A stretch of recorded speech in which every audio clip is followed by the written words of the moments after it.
पंजाब के सभी लोगों को मेरा नमस्कार, सत श्री अकाल जी। आज एक बहुत ही अहम मुद्दे पर हम बात करना चाहते हैं, जो पंजाब के कई लोगों के मन में इस वक्त है और उन्हें तकलीफ दे रहा है।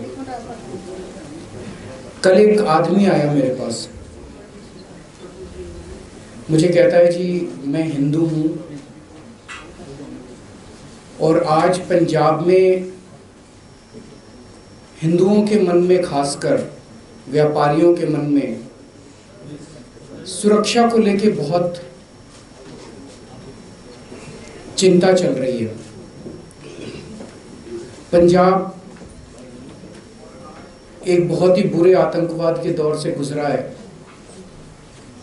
और इसलिए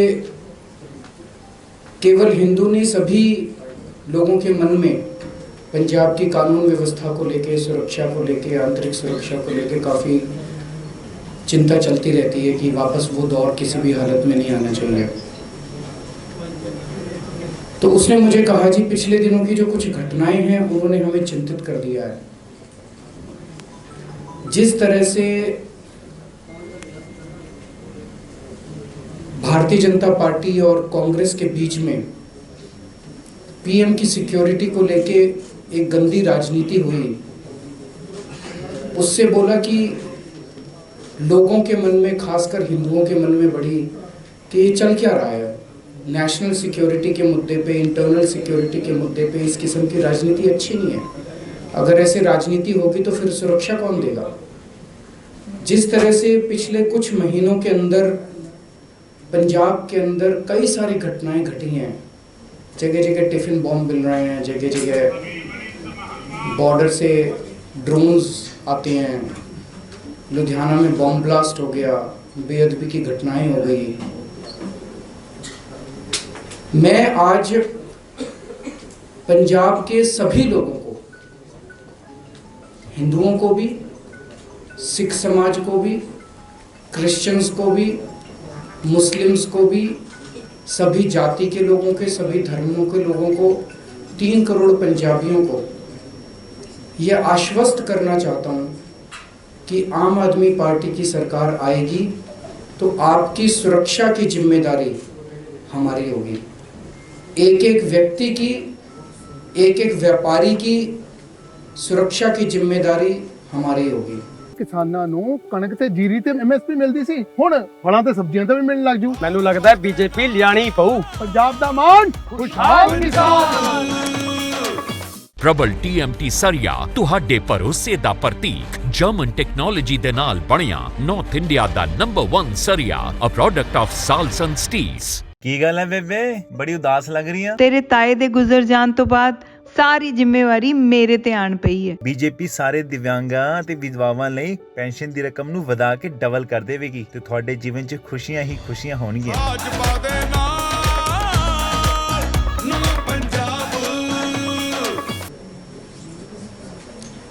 दिल्ली में हम सरकार चला रहे हैं 7 साल से। केंद्र सरकार से हमारे बहुत सारे मतभेद हैं, होते ही हैं दो सरकारों के बीच में। लेकिन आप लोगों ने देखा कि कभी भी हमने जब जब देश का मुद्दा आया, जब जब समाज का मुद्दा आया, जब जब लोगों का मुद्दा आया, हमने कभी राजनीति नहीं की उस पर। आप लोगों ने देखा होगा कि किस तरह से कोरोना के वक्त में हमने, केंद्र सरकार ने बहुत बार हमें प्रवोक किया, लेकिन उसके बावजूद हमने केंद्र सरकार के साथ मिलकर काम किया और कोरोना को अच्छे से दिल्ली के अंदर हमने मैनेज किया। मैं पंजाब के सभी लोगों को, हिंदुओं को, सिखों को, क्रिश्चियंस को, मुस्लिम्स को, सबको आश्वस्त करना चाहता हूं कि राष्ट्रीय सुरक्षा और आंतरिक सुरक्षा के ऊपर हम कभी भी किसी भी किस्म की राजनीति नहीं होने देंगे। कोई राजनीति नहीं होगी। केंद्र सरकार के साथ मिलके पंजाब सरकार काम करेगी और पंजाब के बॉर्डर स्टेट है, बड़ा सेंसिटिव स्टेट है, पंजाब के लोगों की सुरक्षा का, देश की सुरक्षा का को सुनिश्चित करेगी। दूसरी बात, बॉर्डर पार से नशा आता है। आज पंजाब में जो इतना नशा है, ये नशा कहाँ से है? ये कोई राजस्थान से, गुजरात से, हरियाणा से, दिल्ली से नहीं आ रहा। ये नशा सारा बॉर्डर पार से आता है। ड्रोन सारे बॉर्डर पार से आते हैं, टिफिन बॉम्ब सारे उधर से आते हैं। हम लोग जानते हैं कि कैसे जब बॉम्ब ब्लास्ट हुआ था बॉम्बे में, तो पता चला कि जो RDX बॉम्बे के अंदर आया था उसमें कुछ कस्टम्स के अधिकारियों का भ्रष्टाचार था, जिसकी वजह से उन्होंने उसको अलाउ किया था। तो ये सब घटनाएं तब घटती है जब उधर के लोग इधर के कुछ लोगों को खरीद के अपने नापाक मंसूबों पे सफल हो जाते हैं। इसीलिए बहुत ज़रूरी है कि बॉर्डर स्टेट के अंदर एक ईमानदार सरकार बननी चाहिए। ईमानदार सरकार होगी तो बिकेगी नहीं। ईमानदार सरकार होगी तो ईमानदार पुलिस अफसरों को जिम्मेदारी दी जाएगी। ईमानदार सरकार होगी तो किसी भी हालत में बॉर्डर से नशा इस तरफ नहीं आएगा। ईमानदार सरकार होगी तो किसी भी हालत में बॉर्डर से ड्रोन और टिफिन बॉम्ब इस तरफ नहीं आएंगे। ईमानदार सरकार होगी तो बेअदबी करने वालों को सख्त से सख्त सज़ा देगी ताकि दोबारा कोई हिम्मत ना कर सके। अगर बरगाड़ी की बेअदबी करने वालों की मास्टरमाइंड को आज सज़ा मिल गई होती तो दरबार साहब जी में दोबारा बेअदबी करने की किसी की हिम्मत नहीं होती। तो इसीलिए मैं सब लोगों को ये आश्वासन देना चाहता हूँ कि आम आदमी पार्टी की पंजाब सरकार पंजाब के एक एक पंजाबी को सुरक्षा सुनिश्चित करेगी। मैं आपको एक उदाहरण से इसको समझाना चाहूँगा। एक बेईमान मुख्यमंत्री है, मान लीजिए, वो अपने पुलिस अफसरों की मीटिंग बुलाता है। उस मीटिंग में वो क्या कहेगा? हाँ भाई तू कितना इकट्ठा करके लाया, हाँ भाई तू कितना इकट्ठा करके, अपने अपने एरिया के पैसे बांध देते हैं ना, ऊपर तक जाता है पैसा एरिया का। और फिर SP के लिए, थानेदार के लिए सबकी पोस्टें बिकती हैं, ये इतने की, ये इतने की, इतने।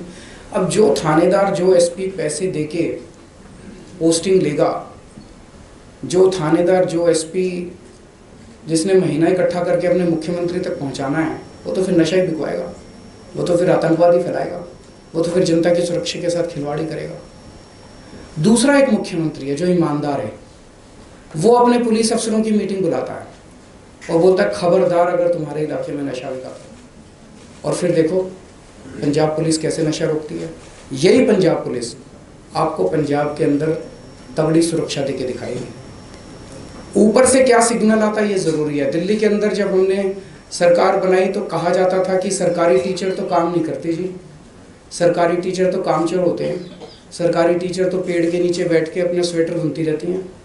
60,000 सरकारी टीचर्स ने आज दिल्ली के अंदर शिक्षा क्रांति करके दिखा दी। यही पंजाब पुलिस, जब उनको ठीक सिग्नल मिलेगा, जब ईमानदार पुलिस अफसरों को ठीक अच्छी पोस्टिंग मिलेगी, यही पंजाब पुलिस आपको अच्छी सुरक्षा देके दिखाएगी।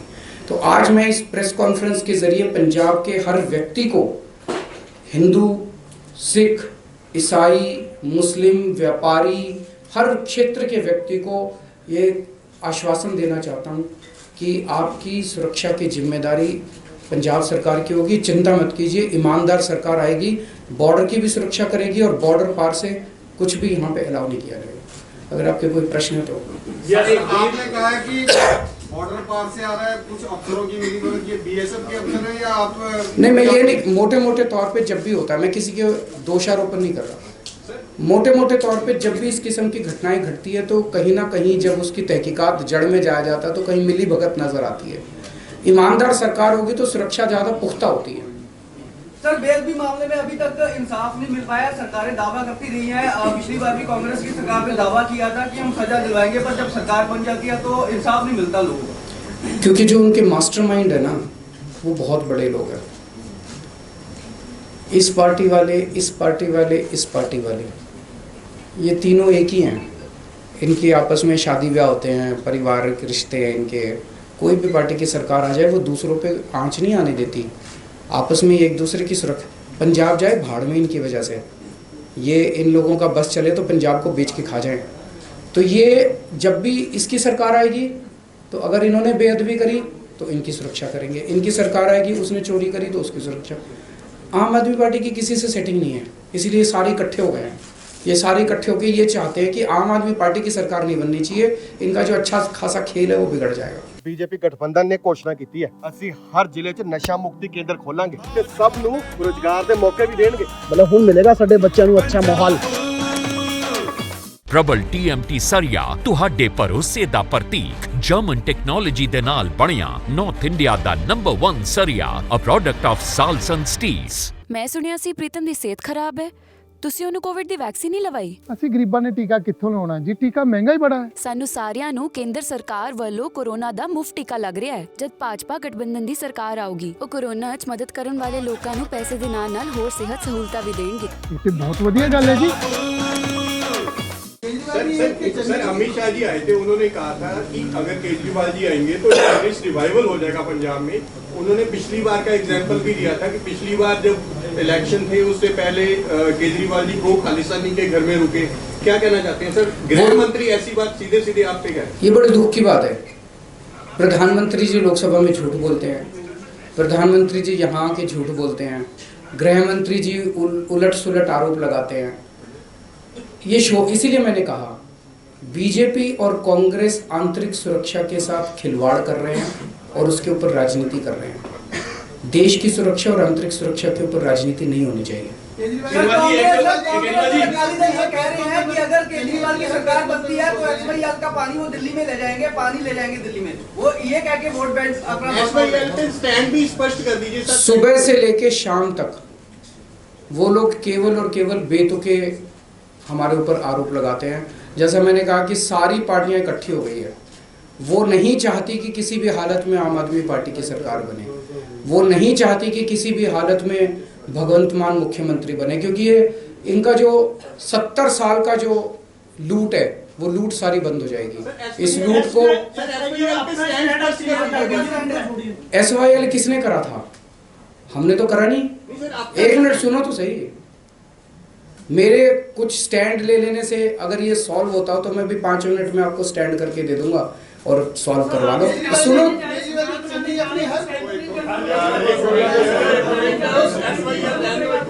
यार मेरे को बोलने दोगे तभी तो कुछ बोलूंगा, आप बीच में मेरे को रोकोगे तो कैसे बोलूंगा? आप ये किसने करा है? ये SYL बनाना किसने शुरू किया था? सर किसी ने भी शुरू किया हुआ। अरे यार मेरे को भी पहले हो गया और खत्म करेंगे, प्रॉब्लम तो आपने नहीं चढ़ी थी। Similar is the case here. आप मेरे को बोलने देंगे या आप ही अगर बोलना है तो फिर आप लिख लो जो मर्जी लिखना है। अगर आप मेरे को बीच में काटेंगे तो फिर मैं नहीं बोलने वाला। आप बोल लो आपने जो बोलना है। अगर आप मेरे को बोलने देंगे तो मैं बोलूंगा और मैं अपने हिसाब से बोलूंगा, चाहे मेरे को 1 घंटा बोलना पड़े। आप बीच में मेरे को डिस्टर्ब नहीं कर सकते। आपको हो सकता है मेरा जवाब पसंद नहीं आए, लेकिन मैं आपके लिए नहीं बोल रहा, मैं जनता के लिए बोल रहा हूँ। और आपकी जिम्मेदारी है जो मैं बोलूँ उसको जनता तक पहुँचाएं। जनता को पसंद आए ना आए वो उनकी मर्जी है। SYL शुरू किसने किया था? इन्हीं लोगों ने किया था। बताते हैं कि जब शुरू हुआ था तो फलाने फलाने लोगों को गुड़गांव में फलानी जगह बदले में ज़मीनें भी मिली थी। तो इन दोनों पार्टी के लोगों ने मिलके इसकी शुरुआत करी थी। और उसके बाद जब ये मामला पॉलिटिकली सेंसिटिव बनता गया, कई सारे ऐसे मौके आए। यहाँ पे कैप्टन साहब की सरकार थी, ऊपर कांग्रेस की सरकार थी, यहाँ पे अकाली भाजपा की सरकार थी, हरियाणा में बीजेपी की सरकार थी, सेंटर में बीजेपी की सरकार थी। इन्होंने सॉल्व क्यों नहीं किया? ये आके हरियाणा में कुछ और बोलते हैं, पंजाब के अंदर कुछ और बोलते हैं, केंद्र के अंदर कुछ और बोलते हैं, सुप्रीम कोर्ट के अंदर कुछ और बोलते हैं। ये सॉल्व करना नहीं चाहते। ये एक ऐसा मुद्दा नहीं है जिसके ऊपर कि केजरीवाल ने ये स्टैंड बोल दिया तो ये समस्या का समाधान हो गया, फलाने ने ये स्टैंड बोल दिया तो ये समस्या का समाधान हो गया। मेरा अपना मानना है कि पंजाब के जो भी अधिकार हैं, पंजाब का जो भी हक है, वो किसी भी हालत में वो हक मरना नहीं चाहिए। उसको हम सुनिश्चित करेंगे कि पंजाब का जो भी हक है वो हक मरेगा नहीं। ये इस समस्या का समाधान या तो कोर्ट में और या मिल बैठ के, सब लोगों को मिल बैठ के इसका समाधान लेना पड़ेगा। इसके ऊपर भी राजनीति नहीं होनी चाहिए। राजनीति करने से केवल हर चुनाव के पहले SYL पे क्या स्टैंड है जी, SYL पे क्या स्टैंड है जी, ये स्टैंड ले लेने से आप हरियाणा में जाके पूछ लो खट्टर का क्या स्टैंड है और यहाँ पे पूछ लो बीजेपी का क्या स्टैंड है। आप कांग्रेस से पूछो कि हरियाणा में क्या स्टैंड है और कांग्रेस से पूछो कि पंजाब में क्या स्टैंड है। ये स्टैंड से समस्या का समाधान हुआ है आज तक? हमें समस्या का समाधान करना है कि स्टैंड लेने हैं। केवल और केवल राजनीति हो रही है इस मुद्दे के ऊपर। राजनीति से ना तो हरियाणा का फायदा हो रहा और ना पंजाब का फायदा हो रहा। वो मैंने सुना कल सुखबीर बादल कहते हैं कि केजरीवाल ने सुप्रीम कोर्ट में याचिका की है कि पंजाब का पानी सारा दिल्ली ले जाऊंगा मैं। अरे तुम्हारी तरह मैं पंजाब का खजाना लूट के अपने घर और सुखविला नहीं बनाता। केजरीवाल ईमानदार आदमी है। ऐसा कोई हो सकता है कि कोई पीआईएल हो सकती है कि पंजाब का पानी दिल्ली को दे दो जी? कुछ भी बोल देते हैं, दिमाग खराब हो गया इन लोगों का।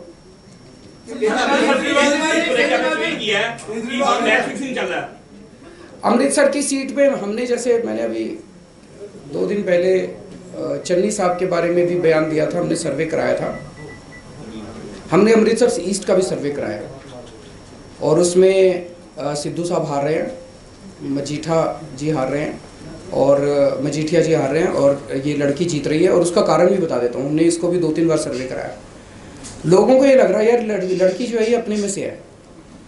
कल को सिद्धू साहब पिछले 5 साल या 10 साल से यहाँ पे है और ना किसी का फ़ोन उठाते, ना किसी से मिलते, किसी को समस्या हो वो उनको अप्रोच नहीं कर सकता। अमृतसर हल्के में इस हल्के में एक काम नहीं किया उन्होंने। वो कहते हैं हमें अपने में से एक आदमी चाहिए जिसके सुख दुख में रात को 12-1 बजे जरूरत पड़े उसके घर तो चले जाए जी, बीमार है इलाज करा दो। ये लड़की इनकी अपनी है, इनकी अपनी बेटी है, अपनी बहू है। तो ये लोग इसको कम से कम पकड़ के इसको अपना काम तो करा लेंगे। वो लोगों को पसंद आ रहा है।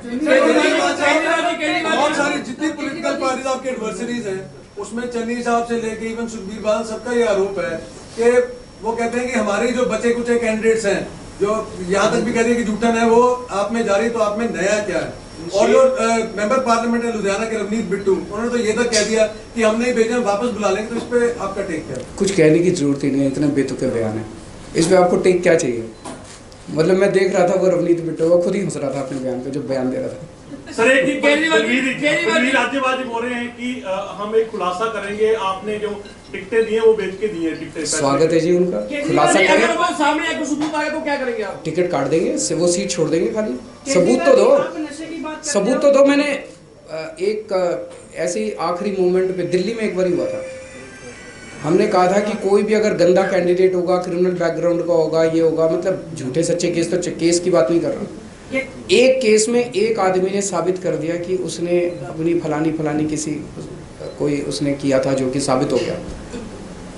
चुनाव के 48 घंटे पहले हमने उसकी टिकट काट दी थी। सर चन्नी साहब के बारे में क्या बोलते हैं कि चन्नी साहब इस बार 2 सीटों पे चुनाव लड़ रहे हैं, तो उनको कैसे देखते हैं? क्योंकि दोनों हारेंगे जी, मैंने तो लिख के भी दे दिया। कल 2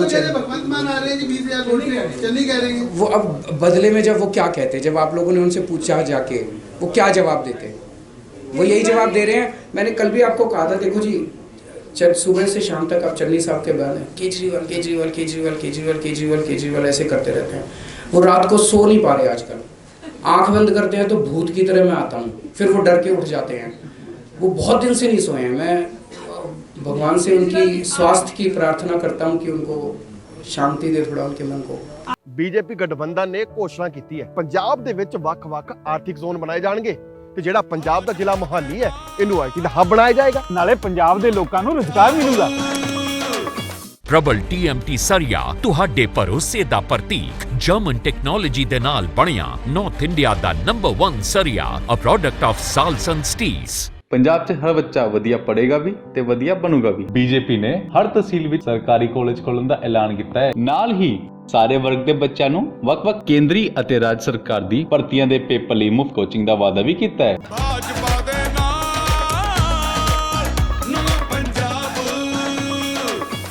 नशे की बात करते हो तो आपकी वीडियो वायरल हो रही है, आप दिल्ली के बारे में बात कर रहे हैं, गली गली में नशा बिक रहा है। गुलाबी ठेके की बात कर रहे हैं, वो ठेके खुल रहे हैं, नुक्कड़ नुक्कड़ में 430 के करीब ठेके का अलॉटमेंट हुआ है। पंजाब में कितनी दुकानें हैं? नहीं सर, गुलाबी ठेके की बात कर रहे हैं, वो कैसे, वो क्या जी गुलाबी ठेके? सुनो मैं आपको डेटा तो ले लो यार। अभी दिल्ली सरकार ने कुछ महीने पहले एक नई एक्साइज पॉलिसी निकाली है। ये उस एक्साइज पॉलिसी का विरोध कर रहे हैं बीजेपी वाले खासकर। मैं सारी डिटेल आप लोगों को बता देता हूँ, इसको अच्छे से छाप देना और इसको अच्छे से चला देना, क्योंकि प्रधानमंत्री अमित शाह इनके पास कुछ नहीं बचा हमारे खिलाफ कहने को। मतलब साफ हो गई है बीजेपी दिल्ली से। दिल्ली में पहले 850 दुकानें थी शराब की, उसकी समस्या ये थी कि कुछ एरिया में ये कॉन्सेंट्रेटेड थी और कुछ एरिया ड्राई थे, वहाँ दुकानें नहीं थी, जिसकी वजह से जहाँ दुकानें नहीं थी वहाँ पे इलीगल दारू बिकती थी। इसको हम बंद करना चाहते थे। टोटल 850 दुकानें थी। आज नई एक्साइज पॉलिसी में 846 दुकानें सैंक्शन में 4 कमी हुई हैं, ज़्यादा नहीं बढ़ाई हमने। लेकिन हमने क्या किया है कि ये जो 850 दुकानें इधर कॉन्सेंट्रेटेड थी उसको इक्वली डिस्ट्रीब्यूट कर दिया, ताकि कोई ड्राई एरिया ना बचे, ताकि इलीगल दारू मिलनी बंद हो जाए। अब नहीं, ऐसा कुछ नहीं है, बकवास कर रहे हैं। तो सुनो, एक बार सुन ले यार, सुनने के अरे यार सुन तो लो। मैं आपका पॉइंट नहीं है, उसका पॉइंट तो दूसरा, वो पूरा नहीं हुआ। दूसरों के पॉइंट भी पूरे हो जाने दो यार। तो 850 में से 846 दुकानें खुलनी है, उसमें से अभी केवल 550 ही खुली हैं, बाकी अभी धीरे धीरे खुल रही हैं। ये पूरी कोशिश कर चुके, स्मृति ईरानी आ चुकी दिल्ली में, इनके बड़े बड़े प्रधानमंत्री जी इस पे बोल चुके, जनता से इनको दिल्ली में समर्थन ही नहीं मिल रहा। एक मिनट सुन तो जाओ यार, सुन तो लो यार मेरे को। तो इनको कोई जनता का समर्थन ही नहीं मिल रहा। इतने बड़े बड़े अगर देश का प्रधानमंत्री, देश का गृह मंत्री, स्मृति ईरानी जैसे लोग अगर वहाँ पे वर्चुअल रैली करी, कहते हैं विशाल रैली, वर्चुअल रैली, जनता में 4 आदमी इनकी बात नहीं सुन रहे। जनता अगर नाराज होती, मेरे को तो जनता से लेना देना, दिल्ली की जनता अगर नाराज होती मैं उस पे एक्शन लेता, लेकिन जनता खुश है। सर पर एक तरह के नशे को पैराडॉक्स नहीं है। वंस यू से आम आदमी party is a different party, तो नशे के ऊपर डबल स्टैंडर्ड्स कैसे हो सकते हैं? ये भी तो नशे है, इसको अगर हम चाहे लीगलाइज कर रहे हैं बैंड्स को, आपके हिसाब से पंजाब में कैसी रहेगी? आपके हिसाब से प्रोहिबिशन होना चाहिए? आप बताइए। मैं तो आपसे पूछ रहा हूँ। मैं तो एक मिनट, केजरीवाल साहब से नशे की बात हर एक पार्टी कर रही है, सोल्यूशन तो आपने कहा कि आप नए सोल्यूशन देंगे। मैं आपसे ये पूछ रहा, एक होता है शराब, एक होता है ड्रग्स। मैं आपसे ये पूछ रहा हूँ कि क्या आप चाहते हैं कि प्रोहिबिशन होना चाहिए देश में? सर अगर प्रोहिबिशन नहीं होता, सुनो तो सही यार, मैं बात पूरी कर लूँ। इसके ऊपर डिबेट हो सकता है। गुजरात के अंदर प्रोहिबिशन है, बिहार के अंदर प्रोहिबिशन है। आप कहो वहां पे होम डिलीवरी होती है दारू की, फोन नंबर है। गुजरात में ले लो, दारू खुलेआम बिक रही है, दारू की नदियां बह रही हैं वहां पे। तो सारा स्टेट में इलीगल दारू बिक रही है, सारे बिहार में इलीगल दारू बिक रही है। वो पैसा कहाँ जा रहा है? जिसने प्रोहिबिशन किया उसके पास जा रहा है। ये सुनो तो, एक मिनट सुन तो लो यार, मेरी बात पूरी नहीं हुई अभी, सुनते नहीं हो यार। सर मतलब लीगलाइज करना सॉल्यूशन है आपके हिसाब से? मैं सुन तो लो यार। तो जहां तक ड्रग्स का सवाल है, जब हम पंजाब के अंदर नशे की बात करते हैं, हम ड्रग्स की बात करते हैं। जो इंजेक्शन लगते हैं, जो गोलियां लेते हैं, जो अफीम खाते हैं बच्चे, जो ड्रग्स बिकती है, उसकी बात करते हैं। जहाँ तक लिकर का सवाल है, पूरे देश के अंदर, पूरी दुनिया के अंदर, दिल्ली जो है वो देश की राजधानी है, इंटरनेशनल टूरिस्ट्स भी आते हैं वहाँ पे। दिल्ली के अंदर प्रोहिबिशन नहीं किया जा रहा है, लेकिन दिल्ली के अंदर कोई ऐसी भी बात नहीं है कि जितनी पहले दारू बिकती थी उससे कोई बहुत ज़्यादा दारू बिकने लगी है। उतनी दारू है जितनी पहले बिकती थी, लेकिन जो इलीगल दारू बिकती थी उसको बंद कर दिया हम लोगों ने। इलीगल दारू का सबसे बड़ा खामियाजा ये है कि कल को इलिसिट दारू भी बिक सकती है, नकली दारू भी बिक सकती है। उसमें कितने लोगों का नुकसान होगा? क्योंकि आप खुद मुख्यमंत्री बनना चाहते हैं, चल नहीं गया है। इस जवाब देने लायक है? मतलब मैं कैसे बनूंगा बताओ? मैं तो चुनाव ही नहीं लड़ रहा। मतलब उनका दिमाग खिसक गया थोड़ा। सर जो अभी तक के राजनीतिक समीकरण है, किसी पार्टी को बहुमत मिलता दिखाई नहीं दे रहा है। अगर पंजाब के हितों के लिए आम आदमी पार्टी को बहुमत करना पड़े, गठबंधन करना पड़े, तो किस पार्टी के साथ करेगी? आम आदमी पार्टी को पूर्ण बहुमत मिल रहा है। मैं आज आप लोगों के जरिए एक मैसेज देना चाहता हूँ। आप लोगों के सर्वे में 60-65 सीट आ रही हैं, इसका मतलब सरकार तो बन रही है आम आदमी पार्टी की। मैं आपका सर्वे मानता हूँ। मैं पंजाब की जनता से कहना चाहता हूँ भाई, सरकार तो बना रहे हो, लेकिन मजबूत सरकार बनाना, भगवंत के हाथ मजबूत करना। 80 से कम सीट नहीं आनी चाहिए। तो 3-4 दिन बचे हैं। 3-4 दिन में अब सारे जने पंजाब में जितने लोग मेरे को आज सुन रहे हैं, सारे जने अपना अपना फ़ोन उठाओ, सारे रिश्तेदारों को फ़ोन करो, सारे दोस्तों को फ़ोन करो और बोलो कि झाड़ू पे वोट डालनी है। अपने पिंड में घर घर जाओ और बोलो कि झाड़ू पे वोट डालनी है। और आखिरी दिन चुनाव वाले दिन किसी ने घर नहीं बैठना, एक एक वोट पड़नी चाहिए, एक एक वोट जरूरी है। अगर पंजाब का हर आदमी वोट डाल देगा, आम आदमी पार्टी की 80 सीट आएगी। बाकी कल कैसे दिए जाएंगे?